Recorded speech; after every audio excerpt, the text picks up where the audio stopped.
আসসালামু আলাইকুম। সুপ্রিয় দর্শক এবং শ্রোতা মণ্ডলী, আশা করি সকলে ভালো আছেন। আমি জামিলুর রহমান। আপনারা দেখছেন মুসলিম মিরর ইউটিউব চ্যানেল এবং ফেসবুক পেজ। আজকে আমরা হাজির হয়েছি ভারতবর্ষ তথা বিশ্বের খ্যাতনামা ইসলামী শিক্ষা প্রতিষ্ঠান বা বিশ্ববিদ্যালয় দারুল উলুম দেওবন্দ। সেই দারুল উলুম দেওবন্দের মজলিসে শুরায় নতুন 2 সদস্য যুক্ত হলেন।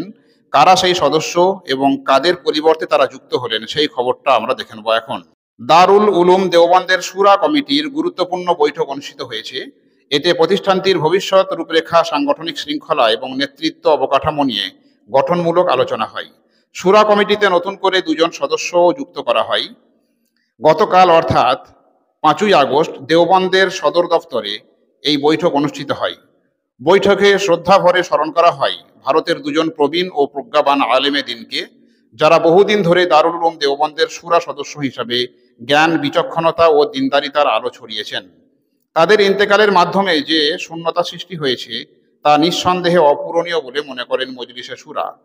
এই পবিত্র দায়িত্ব পূরণের জন্য বৈঠকে সর্বসম্মতিক্রমে 2 জন নবীন শুরা সদস্য মনোনীত করা হয়, যারা তাদের জ্ঞান, দৃষ্টিভঙ্গি ও দ্বীনি দায়বদ্ধতার থেকে এই ঐতিহ্যবাহী আসনের মর্যাদা রক্ষা করবেন বলে আশা করেন মুরব্বীরা। আল্লামা সাইয়েদ মোহাম্মদ আকিল সাহারানপুরি রহমতুল্লাহ আলাইহি, যিনি ছিলেন শাইখুল হাদিস মাজাহিরুল উলুম সাহারানপুর, এবং তিনি সম্পর্কে জামাতা মৌলানা জাকারিয়া কান্দলবী রহমতুল্লাহ আলাইহির, যিনি গত 28শে এপ্রিল ইন্তেকাল করেন। তার স্থলাভিষিক্ত শুরা সদস্য হিসাবে নির্বাচন করা হয় বর্তমান মাজাহিরুল উলুম সাহারানপুরের আমিনে আম ও নায়েবে নাজিম মুফতি মোহাম্মদ সালেহ আল হাসানিকে। এই সিদ্ধান্তের ফলে দারুল উলুম দেওবন্দ ও মাজাহিরুল উলুম সাহারানপুরের পারস্পরিক সম্পর্ক ও চিন্তা চেতনার ঐতিহাসিক সংযুক্তির এক মাইল ফলক দৃষ্টান্ত হয়ে থাকবে বলে আশা করা যাচ্ছে।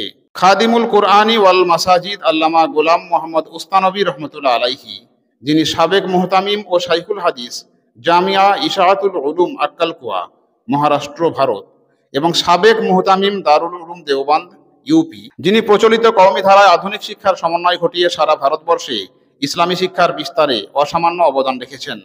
গত 4 মে তিনি ইন্তেকাল করেছেন। এই খ্যাতিমান মনীষীর স্থলাভিষিক্ত হয়ে শুরা সদস্য হিসাবে মনোনীত হন মৌলানা মোহাম্মদ আহমদ। তিনি বর্তমানে মুহতামিম জামিয়া ইসলামিয়া তালিমউদ্দিন, ডাভেল, গুজরাট। শুরা মজলিসে উপস্থিত ছিলেন দারুল উলুম দেওবন্দের মুহতামিম ও শাইখুল হাদিস মৌলানা আবুল কাশেম নোমানি, সদরুল মুদাররিসিন মৌলানা আরশাদ মাদানী ও শুরা সদস্য মৌলানা রহমতুল্লাহ কাশ্মীরি সহ ভারতের সমসাময়িক শীর্ষস্থানীয় উলামায়ে কেরামগণ। আজ এ পর্যন্তই। পরবর্তী ক্ষেত্রে আমরা মুসলিম বিশ্বের কোনো গুরুত্বপূর্ণ খবর পেলে আবার আপনাদের সামনে হাজির হব। সকলে ভালো থাকবেন, সুস্থ থাকবেন। আসসালামু আলাইকুম।